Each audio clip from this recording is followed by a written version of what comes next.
So I treat the stock market just like I treat the real estate market. I try to buy at a discount.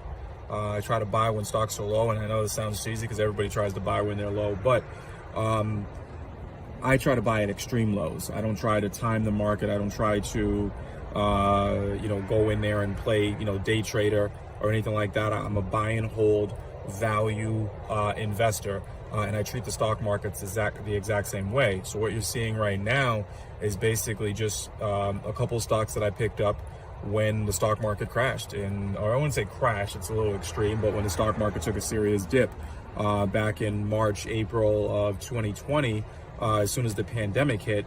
And I've been saying this for years. I do this same exact thing when everybody's running one way, running out of real estate in, let's call it 2010, 2011, I'm running towards it. And the same thing with the stock market. I had some cash sitting on the sideline just basically waiting for, a good time in an E-Trade account.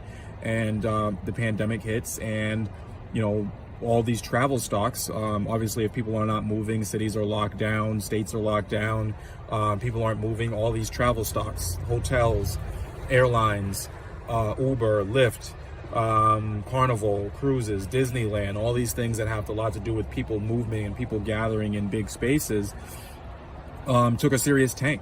But here's the thing is, like any value investor, any value add investor, the same thing happened with the stock market back in 2008, 2009, 2010. It's going to come back at some point, right? People need a place to live. And what's going to happen when the pandemic ends or things start to settle themselves? Those travel stocks are going to come back like gangbusters. It's going to come back like crazy. So the idea that, people just sell things off out of fear is just crazy. I'm looking at it as stocks just went on sale. Travel stocks just went on sale. And I'm looking at it like, hey, let's go grab things while they're on sale, because it's not like Disney is going to go away. It's not like JetBlue is going to go away. It's not like Marriott's going to go away. The construction industry also took a hit as well. So just looking at different industries that took a hit during the pandemic, looking at things that are now on sale, running left or looking left for opportunities when everybody else is looking right is just the way that you play the stock market the same exact way you play the real estate market. You look for value add, you look for things on discount, and you snatch them up when everybody else is selling. And then you play the long game. You play the buy and hold. If you look at these things right now, I believe I'm up 80% in less than a year. You think about that. I mean, how many other investments can you put money into, and you've almost doubled your investment in less than 12 months. So that's just the way I play it. That's just the way I do it. I treat it the exact same way I treat the real estate market.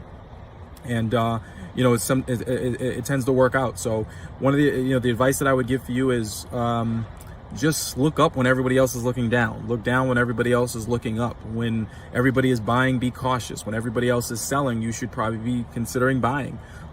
It takes a lot of mental strength to do that, to run when your aunt's telling you she's doing something, and your mother's telling you she's doing something, and your dad and your uncle and your cousin are all buying, something. You should probably be like, hey, why am I jumping into Bitcoin? Why am I jumping into GameStop when everybody else is doing the exact same thing? The crowd is typically wrong. Stop following the crowd.